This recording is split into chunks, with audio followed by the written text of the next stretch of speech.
There is a house somewhere in Arizona right now producing hot water for free. Not discounted, not subsidized. Free. Every shower, every sink, every gallon heated by nothing but sunlight and black pipe. No gas line feeding a burner. No electric tank humming in the garage. No monthly bill climbing higher every winter. $20 in parts from a hardware store mounted on a roof 3 summers ago. And the system is still producing near boiling water every clear afternoon. His neighbors thought it was a gimmick. His utility company never mentioned it. But his water heater bill dropped to almost zero the month he installed it. And he is not an engineer. He is not a scientist or a solar professional or someone with unusual technical knowledge. He watched a 20-minute video, drove to a hardware store, and spent an afternoon on his roof. That is the complete list of what it took. And yet, most people reading this will never do it. Not because it is too hard, not because it does not work, but because the systems around us are very good at making sure we never seriously consider it. Here's the number that should make utility companies deeply uncomfortable. The average American household spends between $400 and $800 every year heating water. Not heating the home, not powering appliances, just heating water. Over 30 years, that becomes $12,000 to $24,000 spent for one thing alone: hot water. A black pipe solar heater can cut that bill by 70 to 100% depending on climate. No moving parts, no fuel, no maintenance contracts, no subscriptions. It just sits in the sun and works. And when you hold that fact next to the cost of building one, the math becomes almost uncomfortable to look at directly. But before we get to the how, it is worth pausing on the why. Because understanding why this technology disappeared is more important than understanding how it works. And it disappeared in a way that tells you something true and slightly unsettling about how the world around you functions. The strange part is this technology is not new, not remotely new. The Romans used rooftop bronze tanks painted dark to absorb heat nearly 2,000 years ago. Not as a luxury, as standard practice. Wealthy Roman homes had rooftop water heating built into their construction as a matter of course. Ancient Persians built bathhouses with blackened water channels beneath open courtyards to preheat water before it entered communal baths. The engineering was well understood. The principle was obvious: heat the vessel, move the water. In India, black clay vessels filled with water were left under direct sun to warm for bathing long before electricity existed. In traditional Japanese homes, iron pots blackened by fire were placed in courtyards facing south to prepare bathwater without fuel. By the late 1800s, homeowners in California were installing rooftop solar boilers made from black iron tanks inside wooden glass boxes. Newspapers in 1891 described it as the future of water heating. A man named Clarence Kemp patented a commercial version called the Climax Solar Water Heater. It sold well. It worked. Thousands of homes in California and Florida adopted it. By the early 1900s, solar water heating was the default choice in some parts of Florida. Not the alternative, the default. Newspapers in 1891 described it as the future of water heating. And for a brief, fascinating moment it was. Then came natural gas. Then came electric heaters. Then came utility companies who realized a family heating water for free was not a profitable customer. Infrastructure was built around delivered energy. Homes were constructed to receive gas lines. Appliances were sold to consume electricity. And slowly, over decades, a system that had worked for 2,000 years and required no recurring payment to anyone quietly disappeared from modern construction. Not because it stopped working, not because something better replaced it, but because it could not be metered. And the economy being built around American homes required things that could be metered. Somehow, one of the simplest and most effective systems ever invented became invisible, but the physics never changed. Sunlight delivers roughly 1,000 watts of energy per square meter on a clear day. That number has not shifted. It does not fluctuate with commodity markets. It does not depend on pipelines or power grids or geopolitical events. A black surface absorbs most of that energy and converts it directly into heat. Water moving through black pipe absorbs the heat and carries it into a storage tank. That is it. No miracle, no hidden technology, no expensive electronics. Just sunlight becoming hot water through a process so simple that ancient civilizations figured it out without calculus or engineering degrees. A standard 100-foot coil of black polyethylene irrigation tubing costs around $20 to $30. This is not specialty equipment. It is sold for drip irrigation. You can find it at any large hardware store next to garden supplies. Spread that tubing across a plywood board painted matte black, place it beneath glass or clear polycarbonate, and you have built a basic solar thermal collector. On a clear summer day, water temperatures inside that coil can exceed 140 degrees Fahrenheit. In hotter climates, some systems have reached 180 degrees. That is hot enough to scald skin. Hot enough for showers, hot enough for dishwashing, hot enough to replace a conventional water heater for much of the year. And unlike photovoltaic solar panels, which convert sunlight into electricity and then electricity into heat with losses at every stage, solar thermal collectors convert sunlight directly into heat. No intermediate conversion, no inverter. no battery bank, no grid connection. Many operate at efficiencies between 50 and 80%. In simple terms, square foot for square foot, heating water directly with sunlight is dramatically more efficient than using solar panels to run an electric heater. A photovoltaic panel capturing 1,000 watts of sunlight might deliver 300 watts of usable heating after conversion losses. A thermal collector capturing the same sunlight delivers 500 to 800 watts of heat directly. That gap is enormous, and it is a fact the solar panel industry has little incentive to advertise. Now let us build one. The simplest version requires almost nothing: a sheet of plywood, a 100 to 300 foot coil of black irrigation tubing, a sheet of clear polycarbonate or salvaged window glass, basic plumbing fittings, a storage tank or your existing water heater, and direct sunlight. Mount the plywood on a roof or angled frame facing south if you are in the northern hemisphere. The angle matters, but does not need to be precise. Roughly matching your latitude will do. Paint the plywood flat black with any exterior paint. The matte finish matters more than the specific product. Glossy surfaces reflect some light. Flat black absorbs almost all of it.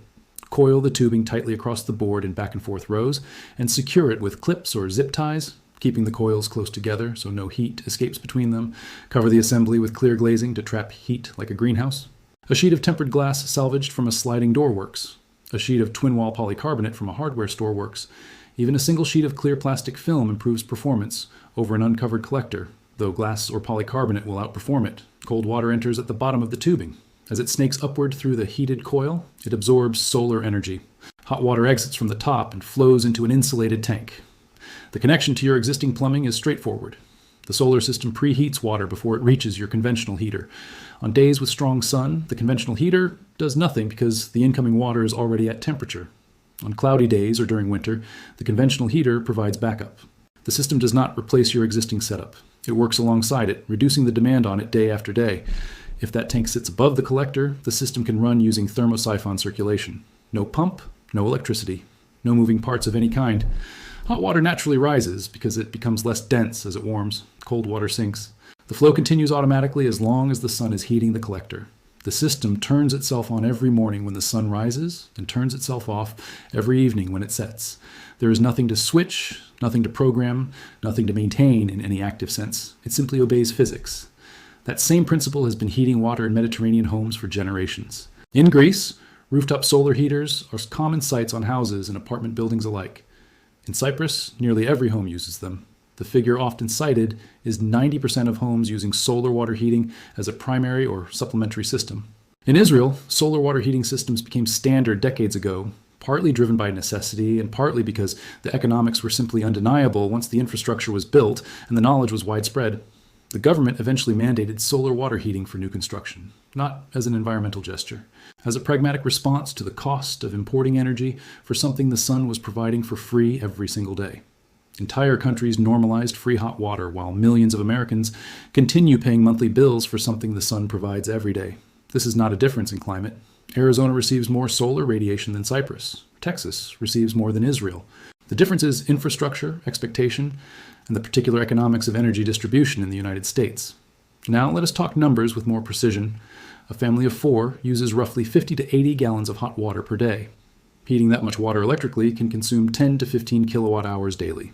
At average, U.S. electricity prices. That can mean $40 to $100 every month depending on your rate and region. Natural gas is cheaper per unit of heat, but prices have climbed steadily and continue to vary in ways homeowners cannot control. A properly sized DIY solar water heater using 200 feet of black tubing and a simple insulated storage tank can supply most or all of that demand in warm climates for 8 to 10 months of the year. In colder climates, the calculation changes but does not disappear. A solar preheating system in Minnesota or Maine still performs useful work from April through October. It still reduces the temperature difference your conventional heater must bridge. If your incoming cold water normally arrives at 45 degrees and your solar preheater raises it to 90 before it reaches the conventional tank, you have cut your conventional heater's workload in half. Over a full year, even in a cold climate, a well-built solar preheater can reduce water heating costs by 40 to 60%. The economics are worse than Arizona, but still compelling by any reasonable standard. And unlike conventional systems, there's almost nothing to fail. No burner, no heating element, no compressor, no gas valve, no pressure relief valve under daily stress, no refrigerant, no circuit board, no sensor array, no Wi-Fi module waiting to receive a firmware update that quietly breaks the thermostat. Just pipe, sunlight, and water. The simplicity is not a limitation. It is the feature that everything else is built around. Maintenance is almost non-existent. Check for leaks once or twice a year. Flush mineral buildup annually if your water is hard, using the same diluted vinegar flush that any plumber would recommend for a conventional heater. Replace tubing after a decade if extended UV exposure has weakened it, though quality black polyethylene tubing rated for outdoor use typically lasts much longer than that. That is it. That is the complete maintenance schedule. Compare that to replacing an electric or gas water heater every 8 to 12 years, a cycle that costs several hundred to over $1,000 each time, including installation. Compare that to decades of utility bills that compound every time rates increase. Compare that to paying forever, not in a dramatic sense, but in the perfectly ordinary sense of a bill arriving every month for as long as you live in the home, for something the sun gives away for free every single morning. Now we reach the uncomfortable part, the part that explains why you have probably never seen this discussed in mainstream home improvement media. Never featured in a home renovation show, never promoted by a hardware store chain that sells everything you need to build one.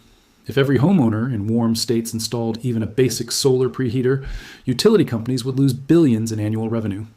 Water heating represents roughly 18 to 20% of household energy use, nearly 1/5 of a monthly bill. Not a rounding error, a significant revenue line.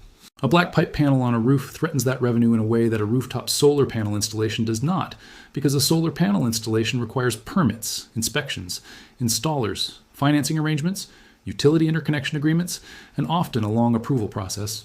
It creates revenue for someone, and it keeps the homeowner tied to the grid in ways that still benefit the utility's business model. A $20 system built in an afternoon creates no recurring revenue for anyone.